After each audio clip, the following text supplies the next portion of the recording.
What up, what up? It's your boy WINBUSH here with another tutorial. So today I'm going to show you XParticles 4. Now in the latest update, they added stuff as xpWave, xpFoam. So I'm going to show you those features and how to use them in Redshift. Now recently I did the XParticles Challenge 2018. So I'm going to show you exactly what I did to make something like this.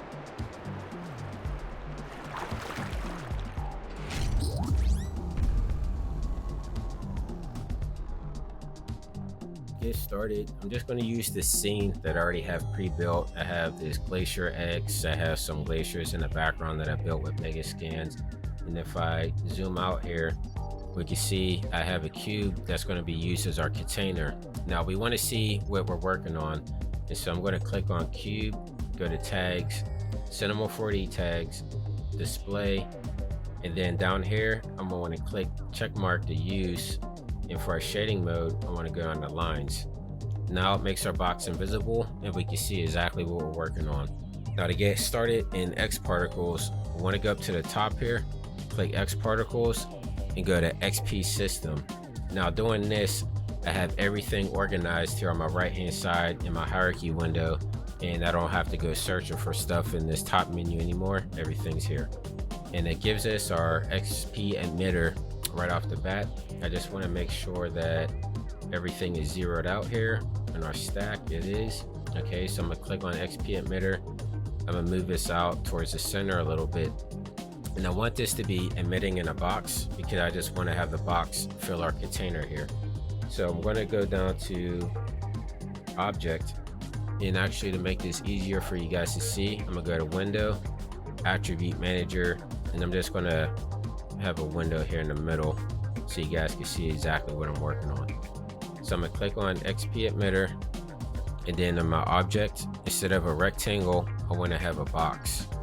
Now my box size, I think it was about 280 by 30 by 180. And let me move this over so we can see there's our box right there. Now it doesn't have to be huge, it just has to be big enough to emit the particles in our container. And now to get started with our emission, I want to click on emission here, and I want to change our emit all frames to just clicking end frame at 1. Now what this does, if I hit end emit at 1, it's just going to have particles emit on that first frame and then no other frames. So you can see here the particles are moving out only on that first frame. And I want to move the speed down to 0 because I don't want them shooting out. So if I click play again, you can see our particles stop, or they start and then they stop. Now I want to crank these particles up a lot so that we really have a lot for our ocean. So let's try 1,000,000 down here in our birth rate, and let's see how that works out. There we go. So I think that should be good. And now next, what I'm going to want to do is we're going to want to have our particles driven by something. So I want to have it driven by our gravity since we're simulating an ocean. So I'm going to go to modifiers. Let me bring up that attributes window again. So I'm going to click on modifiers in my hierarchy, and then go to motion modifiers and look for XP gravity. There we go. And we want to make sure that our gravity is pointing down. So let me drag this out, and we can see our gravity is pointing down. Wherever that yellow arrow is pointing, that's the direction the gravity is going to be going. So let me click play, and we see our particles are falling straight down. Now in order to have those collide with our box collider, our box container, I want to click on the cube, and I'm going to go to tags. And over here we have this window called XP or XParticle tags.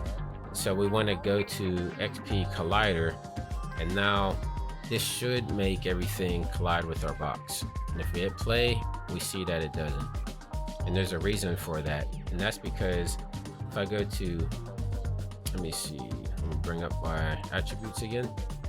So if I click on my cube tag and we go to tag here, we can see under normals it says outside. So that means any particles that collide with the outside will interact, but nothing on the inside. So the easy fix is we just go to normals, inside, and now when we click play, everything is interacting within our container.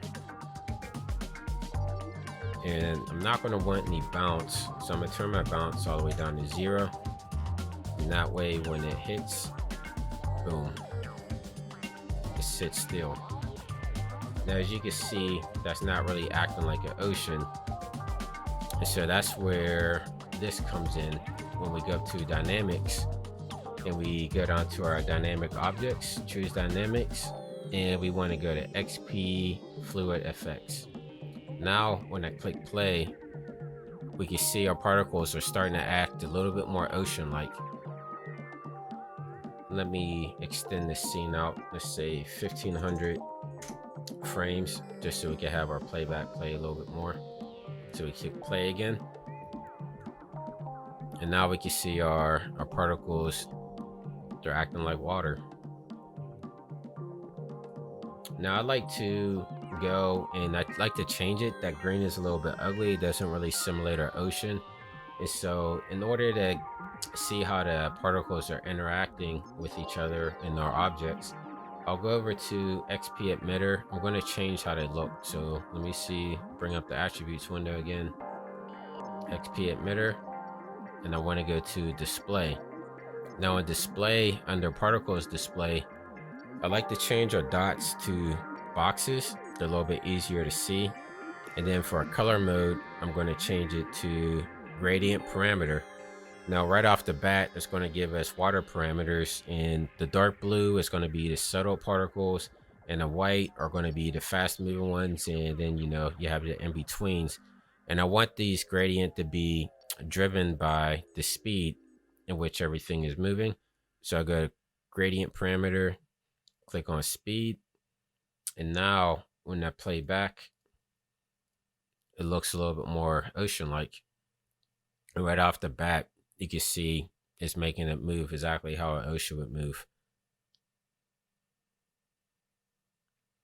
And another good trick too, if you want to see how many particles are in your scene, click on HUD and then show HUD.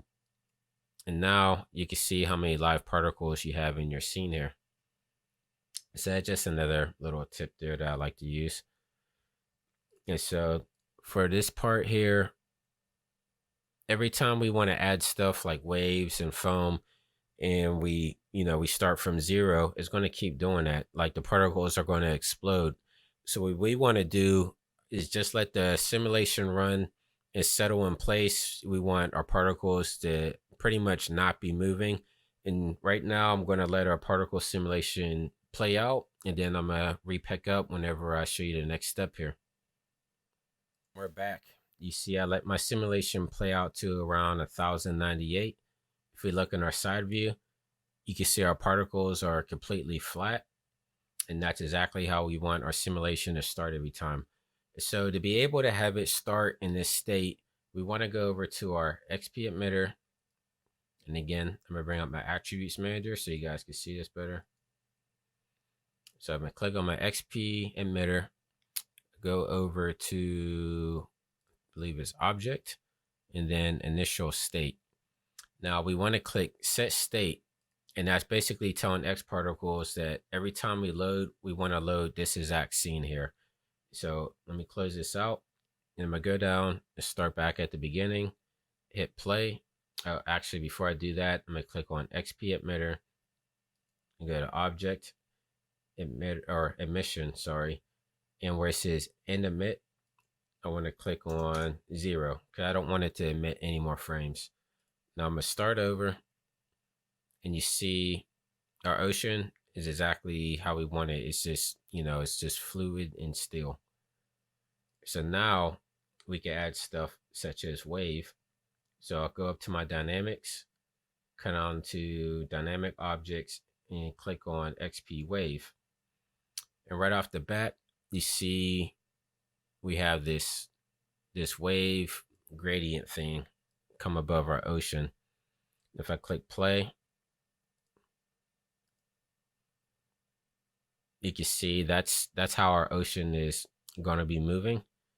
We just want to make it, let's go over here, knock up the strength to about 25. Now you can see how it's really interacting with the water here. And so, you know, the higher you go, the more crazy your waves are going to be. We have like a little tsunami going on here, but make it more realistic. It seemed like 25 might have been good. Let's click back from the beginning. And I don't like that gradient being there, so I'm just going to click on display, go to draw type, and click on grid. And that way I can still see the motion of the ocean, and it's see-through, so I can see how my scene's working out. So yeah, it might be a little bit too powerful. Let's knock this down to 20. And now I think we're ready to add some foam. So we go up to our dynamics, dynamic objects, and click on xpFoam. And as you can see, our scene is moving, our wave is moving, but I don't see any foam in our scene yet. Let me kick this up to 22 strength. Yeah, so I don't see any foam in here yet, and that's because we have to go to our xpFoam, and down here where it says emitter, you want to hit create. Now it's going to create an emitter up here underneath your xpFoam, and I'm just going to change this name to XPEmitter foam, so I know exactly what that is. And there you can see right there, that's our foam spraying off our ocean waves. It's as easy as that.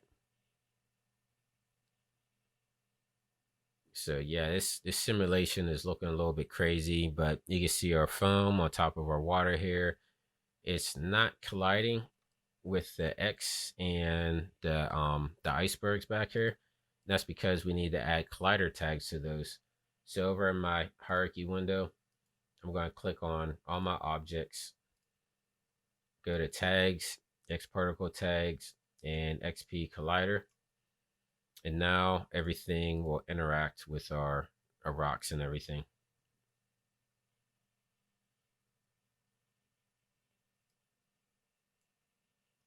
So I'll just take a second for the simulation to get going. But in the meantime, let's add some turbulence in there to really get things going. So if I click on my modifier, go on the motion modifiers, let's just add a little turbulence to get our water vortex in a little bit. And then if we really want to get our water moving, we go to motion modifiers. We can add some wind. Let me move the wind back here. And you can see the wind is really getting our ocean going crazy.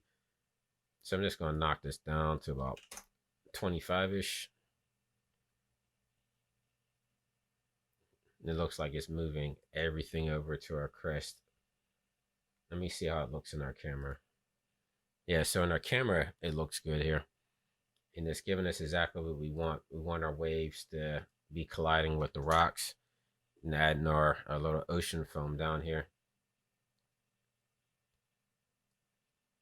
And so to be able to render this out in Redshift, first, I'm going to want to build a cache simulation so it simulates everything in here. And then that way it's going to be easier for whenever we want to modify our mesh, because we're going to turn the ocean into a mesh, and then our sea foam is actually going to be just like really tiny particles that Redshift can see. And so in order to do that, I want to come over to generators, or not generators, sorry. Let me go to other objects and XP cache. Now this is going to cache our entire scene into a folder of our choosing. And if you're using Team Render, you're going to want to be able to cache it to a folder that all your computers are seeing. So me myself, I have a NAS. I like to cache it to my NAS so all the computers on my render farm can see it. But for the tutorial purpose, I'm just going to send it to my SSD. I have an M2 SSD here. Let's put it in I should have, well, let's do it in a cache folder. Click OK. And then I'm going to click on build cache.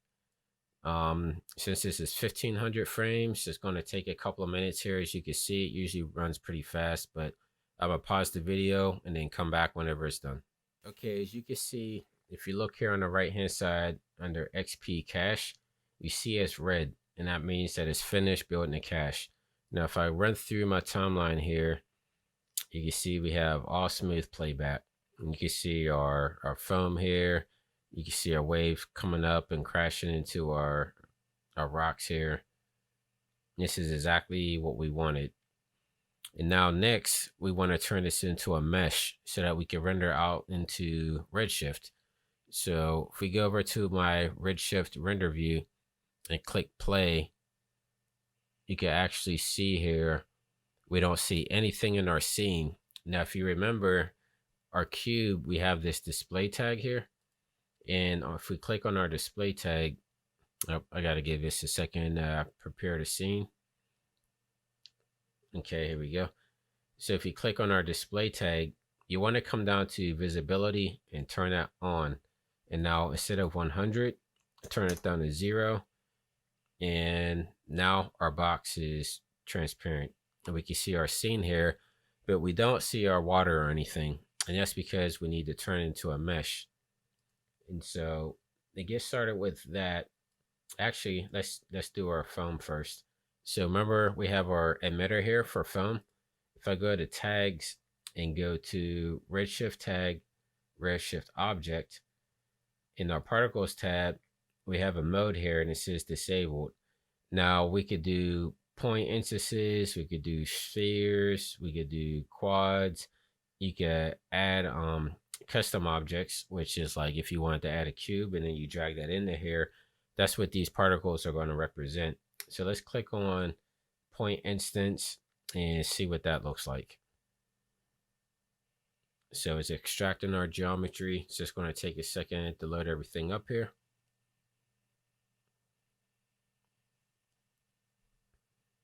And while that's loading, if you look over here, underneath our point instances, we have a scale multiplier. And now this is going to be for the sizing of our seafoam. So let's turn this down. Instead of 1, let's see what 0.2 looks like. So there we go. Now that's what our sea mist is going to look like. We could probably make it even smaller, make it 0.1. There we go. Because yeah, our sea mist, we just want it to be small. We can add motion blur to it in After Effects or whatnot. So now we want our ocean here to render out. So we're going to go over to generator and we're going to do a xpOVD BMesher. You want to click on that and let's click render again. Let's see what our mesh looks like.